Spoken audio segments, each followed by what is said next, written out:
Kender du det med, at der er smæk på hverdagen? Der er højt tempo, og vi forsøger hele tiden at effektivisere.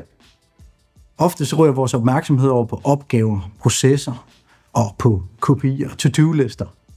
Men hvis vi glemmer det menneskelige aspekt, så får vi stumme organisationer med mistrivsel, med stress og med dårlig performance. Hvis der er glade og motiverede medarbejdere, så er der også lavere medarbejderomsætning, der er højere produktivitet. I mit foredrag der arbejder vi med at få flere perspektiver og større perspektiver, for på den måde at lave relationskompetenceopbygning, så vi bliver relationskompetente. I den her video der får du 5 årsager til, hvorfor I skulle arbejde med det i jeres dagligdag. 1.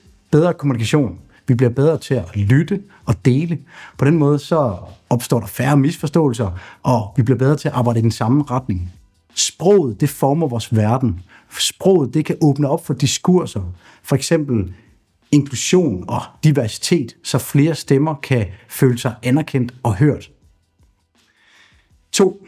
Tillid. Hvis der er mere tillid i en organisation, så skal vi ikke overbevise hinanden lige så meget. Så er der mere flow i vores kommunikation. Så er der færre barrierer for kommunikation. Så går tingene simpelthen hurtigere på en god måde. Det gør også, at vi deler, og vi tør at være åbne over for hinanden. Dermed så kommer der nye idéer, der kommer mere innovation, og der opstår de her resonansoplevelser med hinanden. 3. Forstærket samarbejde.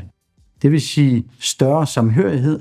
Det vil sige, at den enkelte tager mere ansvar, og vi tager mere kollektiv ansvar.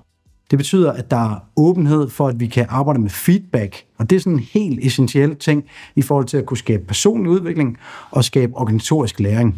Det, at vi kan være konstruktive i vores måde at have de her dialoger på. Også i forhold til konflikter. Så det er den 4. ting. Vi bliver bedre til at håndtere konflikter, fordi vi får de her større og flere perspektiver, og fordi vi fylder mere plus ind på hinandens konto, som gør, at der er noget at hæve fra kontoen, hvis vi lige pludselig bliver uenige om noget. Nummer 5. Hvis vi har organisationer, hvor at vi har gode relationer, trygge relationer, hvor vi føler os forbundet til hinanden, så opstår der mere motivation og engagement. Og det er fordi, at det her med det relationelle, det er et basisbehov for os mennesker. Vi er flokdyr, vi er relationelle væsener. Vi har helt basalt behov for at føle os forbundet til hinanden. De værktøjer, du får i mit foredrag, det er noget, du kan bruge i privaten derhjemme, og det er noget, du kan bruge på dit arbejde. Det handler om kvalitet i relationer. Det handler om at møde andre mennesker med åbenhed, med empati, med rummelighed, med forståelse, som gør, at vi får de her stærkere interaktioner, og som gør, at vi får opbygget relationer, og dermed en bedre kommunikation. Hvis du vil se mere om det her, så gå ind på thomasdybro.dk. Der kan du se flere videoer, du kan læse blogs, og du kan skrive til mig, hvis du kunne tænke dig en uforpligtende dialog omkring et foredrag ude hos jer. Tak fordi du lyttede med.